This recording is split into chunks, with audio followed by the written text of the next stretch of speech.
This is Pittsburgh. It's your typical city with a normal urban footprint. This is just how cities are supposed to be shaped, right? So here's where things get weird. Starting outside of Pittsburgh is the most unique urban and industrial condition in the entire nation. And the craziest part, it's 100 miles long. This continuous urban condition narrowly stretches along the Ohio River Valley. It has so many varieties of cities, communities, and industrial areas. The decaying towns of the Rust Belt are here, but there's also a lot of surprises along the way that I don't think anyone is expecting. Today, I'm going to go on a high-level journey through this area, as there are so many unexpected and forgotten places that should be known on a national level. So let's lay out exactly where this 100-mile corridor begins and ends. So it might seem like I'm starting this linear city somewhat arbitrarily outside of Pittsburgh. I mean, after all, doesn't the urban industrial corridor extend through Pittsburgh as well? Well, I think of Pittsburgh as a very distinct entity. It spreads three-dimensionally across a vast area and represents a different typology of urban existence. To show you what I mean, I want to highlight the unique character of this urban industrial corridor. This area I'm looking at, from Pittsburgh, Pennsylvania, all the way down to Moundsville, West Virginia. Look at the roads that connect it, the multiple levels of infrastructure, the way the neighborhoods and even the municipalities are physically and visually separated from one another. In this very unique urban typology, there is the river level and the plateau level, and it's fascinating to see what types of development occupy each level. Now, I couldn't find a single name for this entire corridor. Is that because the people here don't think of it as one continuous place? Instead, do they see the towns as their own unique entities? I want to propose a name for the strip for two reasons. First, to make it easier for me to talk about, and second, maybe to help it start gaining a sense of identity and it deserves to be talked about more. I'm giving it the name the Ohio River Steel Ribbon. Let me know in the comments if I'm onto something here or I'm just completely off base. Let's take a high-level journey from the most upstream point at the edge of Pittsburgh to the appropriately named Moundsville, West Virginia. So I'm going to be starting the journey here at McKees Rocks. I think this is a perfect place to set the tone. Throughout this trip, we're going to be seeing industry dominate the landscape and shape the towns around it. We're also going to see the complicated relationship between these industries and the people who depend on them. The corporations do provide jobs and they built some communities. But when the corporation really starts to struggle, the community declines with it. But here in McKees Rocks, the idea of Euclidean zoning has never been more visually obvious. The town is almost completely divided into separate zones. The industrial land to the north and the residential area to the south. The infrastructure is acting as hard boundaries between them. The railroad tracks combined with the dramatic change in topography create a clear western edge to the town, and development is forced into these narrow pockets of usable land. The neighborhoods around the Pittsburgh and Allegheny Railroad Company are especially interesting because they contrast so sharply with the industrial landscape surrounding them. Taking a quick vibe check from the ground, these appear to be classic company-built neighborhoods. Modest 2-bedroom, 1-bath homes constructed for workers who power the industrial buildings we see here. Today, many of these homes sell for under $70,000, which tells you a lot about the current economic situation of this little town. So we're going to continue down the river. We're going to sail past Bellevue and Avalon, which are both very quaint and lovely little suburbs of Pittsburgh. And we're going to get to Neville Island. So Neville Township occupies nearly all of Neville Island. It's developed primarily for heavy industry, petroleum storage, and manufacturing, and is connected to both shores by bridges, making it a strategic industrial location. And we can see those with this massive petroleum containers and this huge pile of aggregate for concrete. It really does feel like a post-apocalyptic wasteland on this island, at least until you reach the western end of the island. The houses in this township here are pretty unique because they aren't company houses like we saw in the past town. These houses would easily go for $1 million if they were in my home city of Charlotte. But they're here and they're valued around $200,000. Maybe it's because they aren't in the best shape, or perhaps it's because they are located on this pre-mentioned post-apocalyptic industrial island wasteland. But who can really say? There's a small little downtown area. I can't really say they have a lot going on right now. That being said, it does look pretty reasonably well taken care of, which can't be said for many of the cities we're going to see today.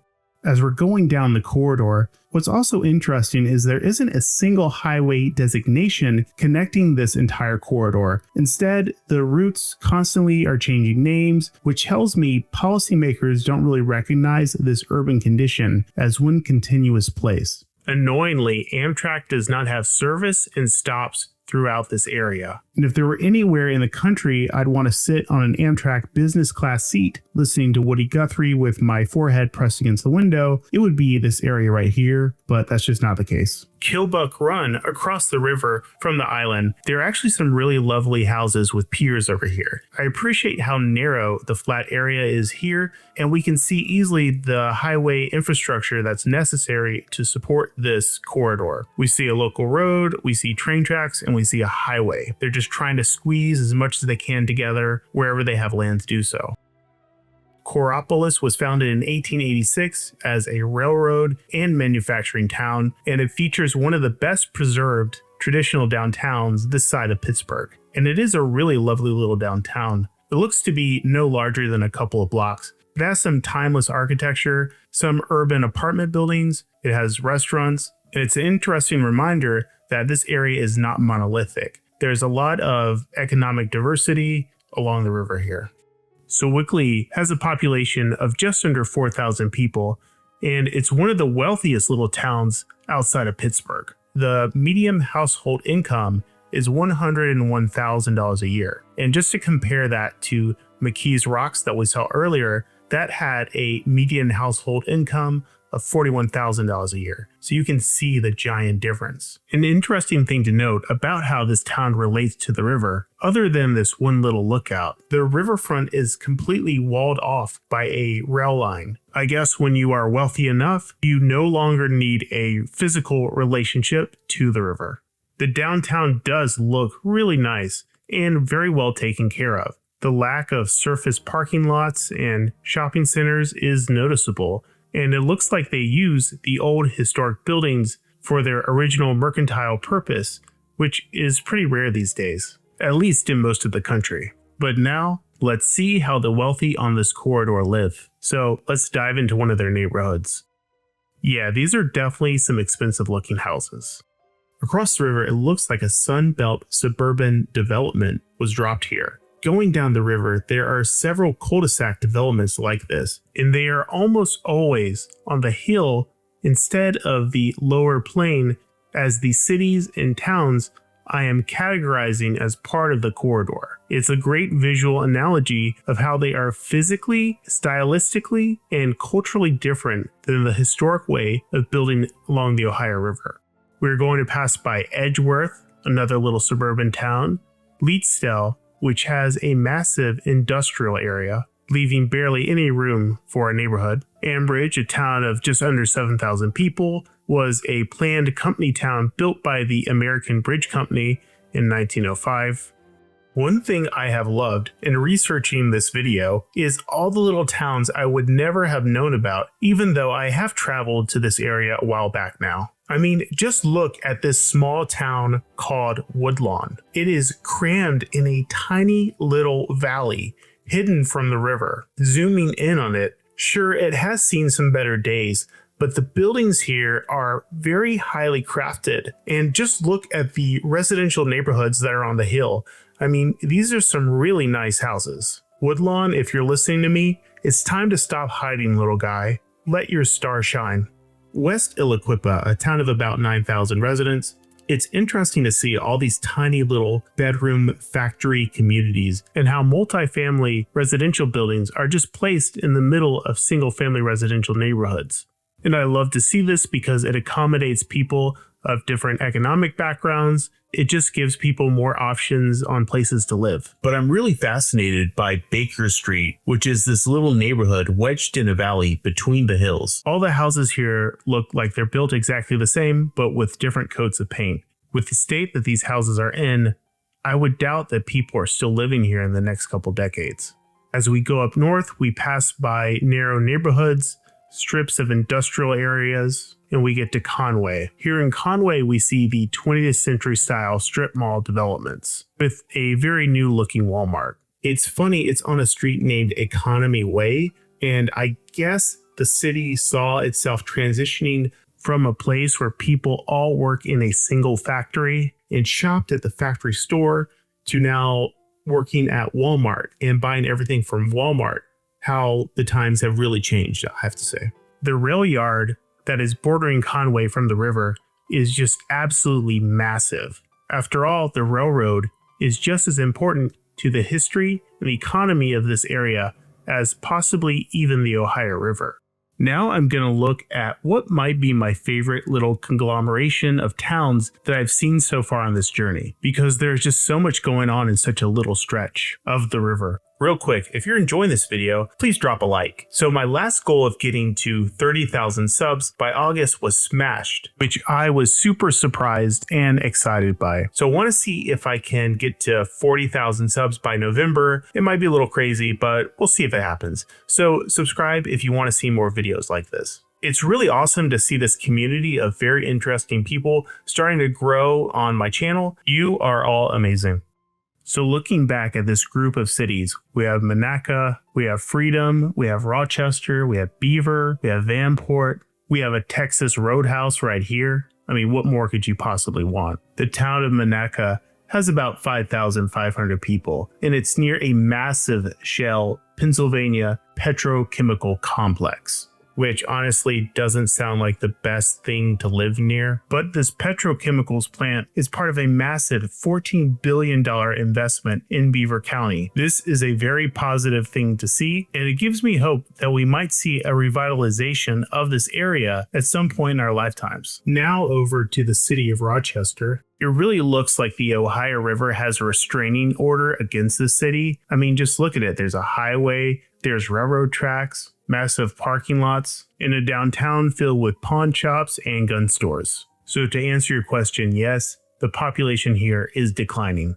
Beaver is one of Pennsylvania's oldest river communities. Was founded in 1792, right where the Beaver River meets the Ohio River. Beaver has a really nice series of parks in its downtown core that looks like the largest civic area I've seen so far on this journey. The downtown has wide streets and it really does look full of life. It's classic Americana. Looking at the architectural styles, going into the neighborhoods, the city looks very well taken care of. Before looking at all these places, my impression was that everywhere in the Rust Belt is decaying, but I think it's safe to say that Beaver is doing pretty well for itself. It's interesting to note that it actually has seen a population increase since the 2020 census. And just something to note, as a person from the city of Charlotte, North Carolina, yes, Charlatan, I am blown away by all the historic buildings and districts that everyone has here. If you live here, you are so lucky in so many ways to be near architecture and cities that are walkable like this. If you're searching for a functional passenger train station in Beaver,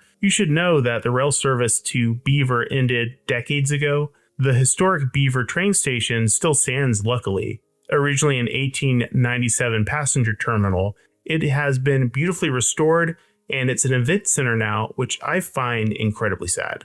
Beaver Valley Mall is not doing very well itself. When your mall is anchored by a U-Haul, a Rural King Guns, and a church, it's no wonder this mall has a 3.5 star rating. Past here, the urban and industrial areas start to get a little more sparse, but the Ohio River, Steel Ribbon, as I have stated earlier, is continuous. Please don't trash the concept of this video in the comments, please. I may start to cry. The town of Shippingport is where Beaver Valley Nuclear Power Station is, and it's a massive complex. To briefly stop at Midland, a town of 2,500 people, it's crazy to look at the former industrial plant and just see it slowly degrading back to nature. It's sad to think that this will be the fate of a lot of the places that we've seen on this journey.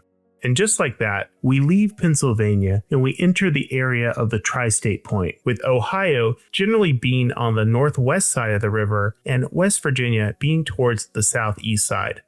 Looking at the first little town in Ohio called East End, I'm guessing they haven't yet mastered the art of sidewalk building because it just kind of stops and starts. But other than that, it doesn't look stylistically much different than the Pennsylvania towns we've been looking at so far. Chester, West Virginia is our first stop in West Virginia. The downtown was absolutely gutted for fast food drive-thrus.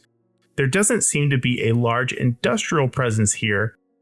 I'm starting to notice a lot of above ground pools, and I didn't think it would be a great climate for that, but to each their own. East Liverpool has just under 10,000 residents, and it's known as the pottery capital of the world. Yes, it did produce a lot of pottery, but I feel like calling it the pottery capital of the world is kind of an overstatement, but we'll let it slide. I just love the architecture here as we zoom in on the downtown. It really is beautiful, but I do feel a bit sad when I think about when these quaint towns were built. The people here, they must have always thought that the grandness that they envisioned for this area would just continue to grow, but instead is now today a stagnating place. In 1970, East Liverpool, Ohio had 26,000 residents, which is crazy because today it only has 10,000. I mean, that is a dying city. But let's keep getting down the river. Newell, West Virginia, which is home to the famous Laughlin China Company, which is the maker of the Fiesta dinnerware.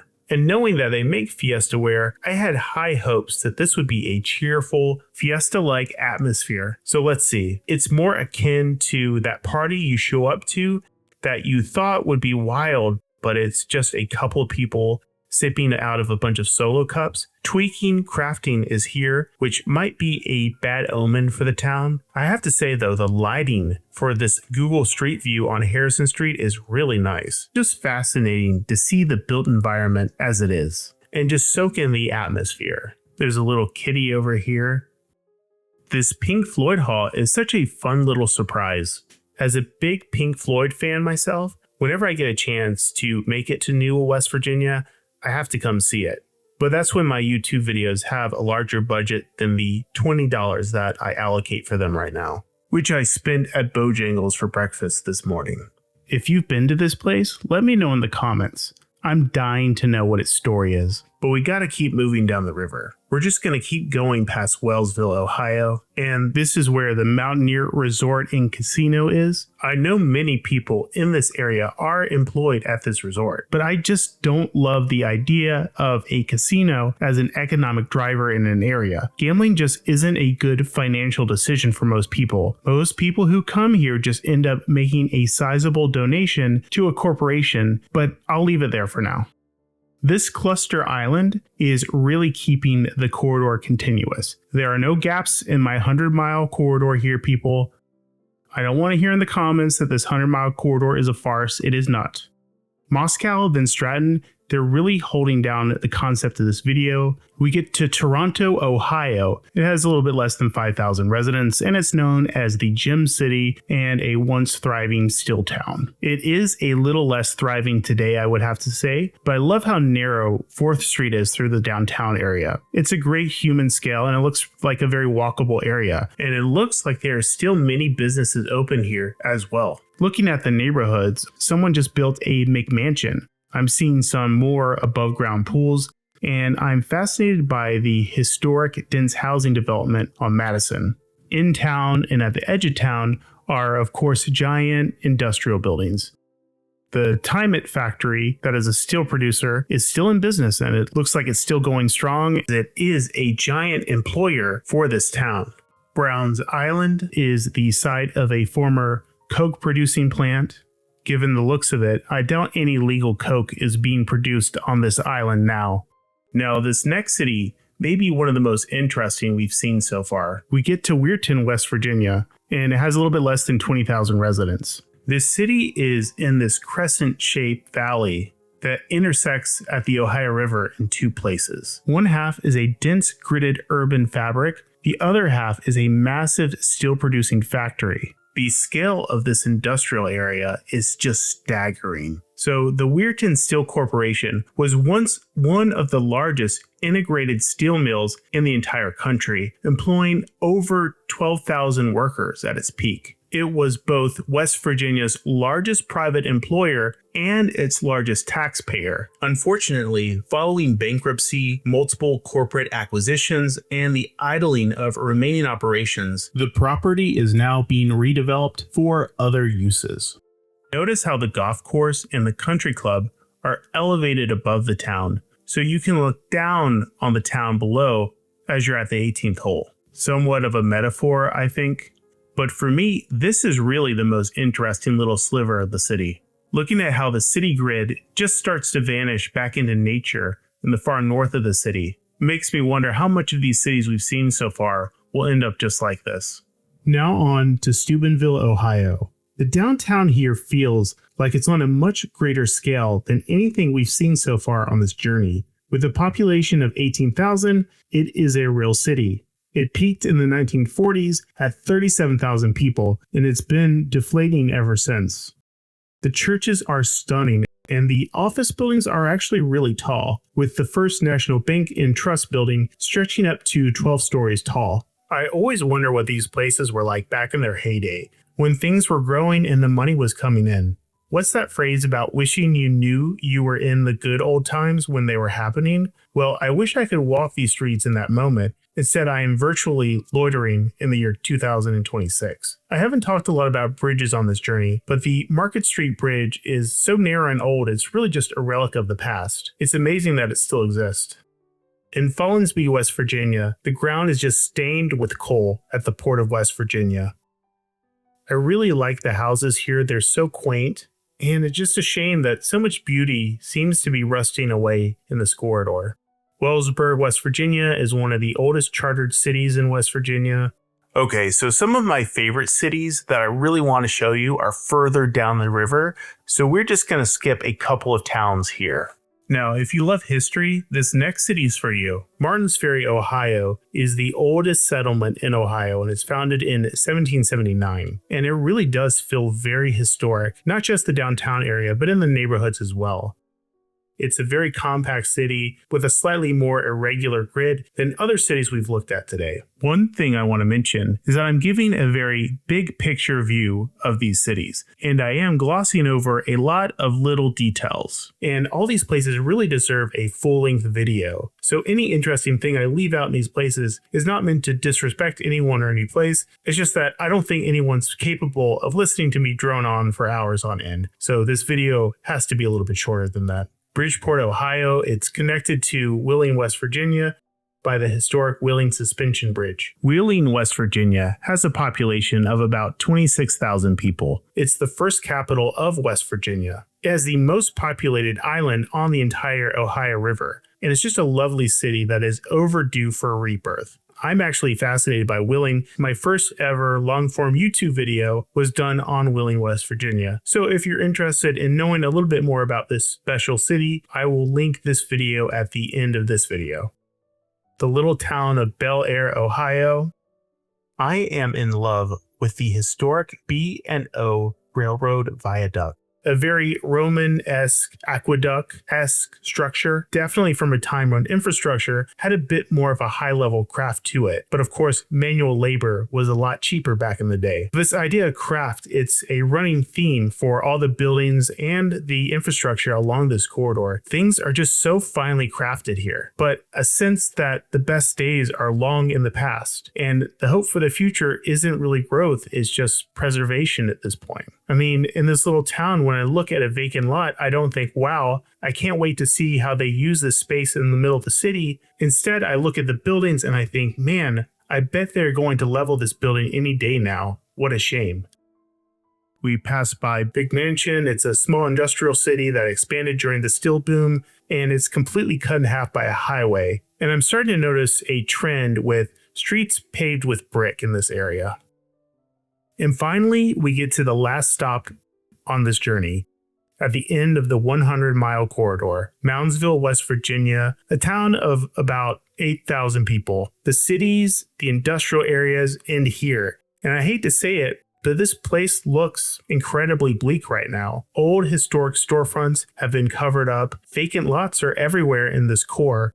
A couple blocks from the downtown is the Grave Creek Mound. It's one of the most important prehistoric sites in the entire country. It's a solemn reminder that this area has been home to humans for over 2,000 years, showing that sometimes with death there is a rebirth, and this place will always be a place for humans to thrive. As long as we all appreciate this steel ribbon on the Ohio River, I think this area could come back and see a rebirth like we've never seen before. If you have any stories to share on these cities, please leave them in the comments. I would love to hear them. And by the way, check out this video I made on Wheeling, West Virginia, almost a year ago now. It was my first ever long form video. Probably not my best work, but Wheeling is a fascinating little city that I think you'll appreciate getting to know a little bit more. Thank you all for watching.